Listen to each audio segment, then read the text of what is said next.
Check this out real quick before I show you some shocking details about 4 of the most popular movies out right now. Now, this movie is by far the tamest of what I'm about to show you, so buckle up. Howdy, y'all. I'm Brylan. When I was younger, I used to love going to the movie theaters, getting an extra large popcorn, an extra large soda, and an extra large box of Milk Duds, and sitting in a comfy seat and watching the latest cinematic wonder on the big screen. Well, not so much anymore, unfortunately. You know, everything has an agenda to it. Everything has a checklist, and all the social justice things, all of it, all the things must be checked off in order to be a movie or a show these days. What they're shoving into these shows and movies, it's changing us and it's warping us.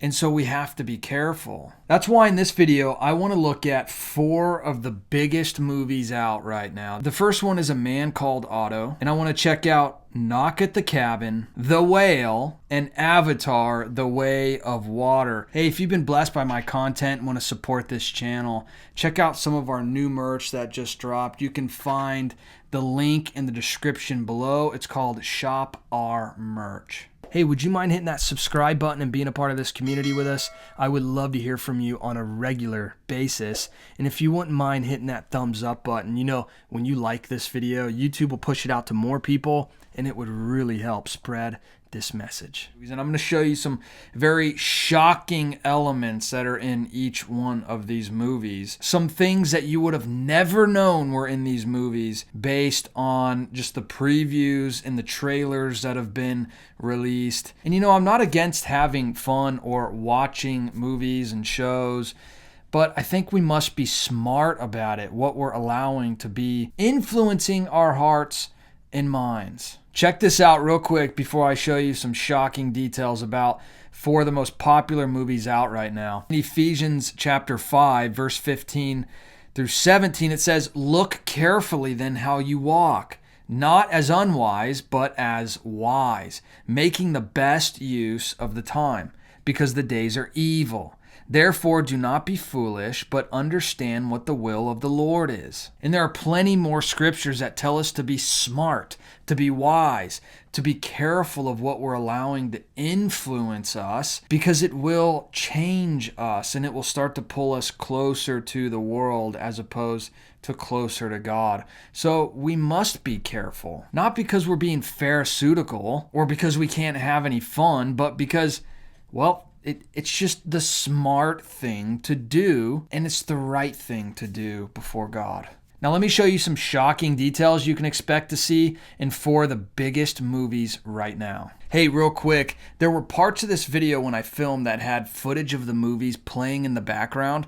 No sound from the movies whatsoever, but somehow my video still got claimed when I tried to upload it, so they wouldn't let me post it. However, you're going to see parts of this video where the background is blurred a little bit, but I assure you it does not affect the content. There you go. So let's start with A Man Called Otto. Now, this is actually a movie that is a remake. This is an American remake of a Swedish movie. I believe it's called A Man Called Of. And this movie is about Tom Hanks plays a grumpy old man that lost his wife and just wants life to end, basically. He wants it all to be over so that he doesn't have to live in the sadness and the depression of life. When new neighbors move in across the street and start to change his perspective, start to give him meaning again. At first he hates him, and then he grows to love him. And you can see right here where Tom Hanks almost jumps in front of a train because he's so sad and down and depressed.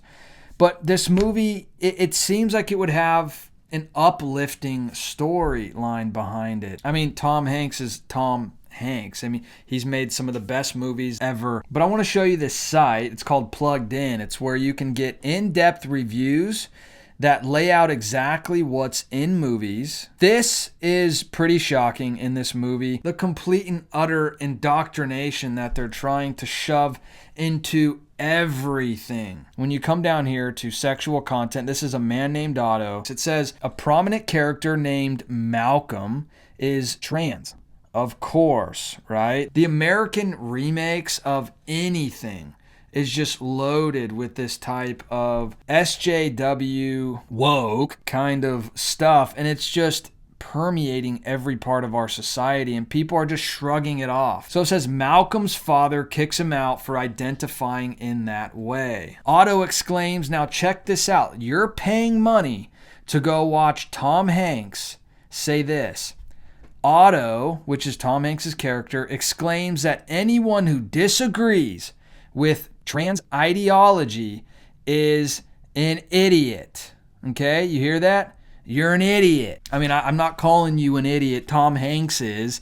Hollywood is. And this is the type of stuff that you can expect to go pay to watch someone call you an idiot if you don't fall hook, line, and sinker for every social justice whim and agenda and indoctrination out there. Now, this movie is by far the tamest of what I'm about to show you. So buckle up. Next is Knock at the Cabin. Now, this is an M. Night Shyamalan movie. If you know M. Night Shyamalan, he makes mysterious movies that constantly have you on edge. I didn't even see it coming. But Knock at the Cabin is about these two people right here. This is two of the main characters right here. They are dads together. They're married to each other and they have a daughter. Ooh, shocker. Now, Knock at the Cabin is about a little girl and her two dads that get taken hostage basically by these strangers that are trying to force them to make a decision in order to avert the apocalypse. Now, besides the real life consequences of this little girl being a part of a depraved movie, again, it all comes down to sexual content. If you notice, everything is always sexual. Andrew is convinced that the attack on them is homophobic, a claim that the attackers dispute. Leonard, which is Dave Bautista, later comments that he believes, check this out, the family was chosen because their love is so pure. Dave Bautista's character here says that the two gay dads were chosen basically to be held hostage because they're the only ones in the world that have a pure love for each other. Now, do you get it yet? This isn't just about equality. Now it's turning into the only true kind of pure love is a love for the same sex. That is what they're saying, and that is what they're teaching, and that is what they're trying to indoctrinate into the hearts and minds of not just children, but the adults that go and just shrug this off as, oh, well, whatever. If I don't get involved in it, then it won't affect me. Yes, it will. Now, the next movie I want to show you is The Whale. This is Brendan Fraser right here. I don't know if you remember him from the Mummy movies. He's always kind of been, you know, a B-list actor, I guess, if you will. He kind of had his heyday with the Mummy movies, which I've actually never seen, but they were his biggest roles, and then he disappeared for a long time. And he's back, and he's playing this morbidly obese man who attempts to reconnect with his estranged daughter. Okay, so this doesn't sound too bad. It just sounds like a man that wants to connect with his estranged daughter, right? A heart-wrenching movie. But this movie is being hailed as one of the most surprising movies in years. It's Brendan Fraser's return, and so many critics are saying he nailed it. This movie, you have to go see it. But when you really look at what this movie is about, you start to see, wait a minute, this movie's being hailed and praised because of its agenda. Let me show you this. You get down here to, again, big surprise, sexual content. Charlie, which is Brendan Fraser, nearly dies. Now, I'm not going to say this verbatim because it's disgusting, but Charlie nearly dies while watching this. He was married to his wife. They had a daughter. He got caught cheating on his wife with another man, and they broke up, and that's how he became estranged from his daughter. You would never know this from the previews or the trailers or any of that. And it says that he's literally doing this on screen. You can see him doing this. And it's just so sick and depraved. And of course, there's other sick sexual stuff in this movie as well. It's just entertainment, right? Last but not least, Avatar: The Way of Water. Now, we watched the first Avatar way back when it came out. So another actually depraved movie when you look into it. You see them doing rituals and satanic things throughout this movie, but it's all just played off as good, lighthearted fun, right? And a little bonus note, James Cameron thinks that testosterone is a disease for men and that men should try to have less testosterone so that they can be on the same level as women. He is literally the worst of the worst as far as the SJW woke kind of stuff going on right now. When you look at the spiritual elements of this movie, it is completely and utterly subliminal satanic worship.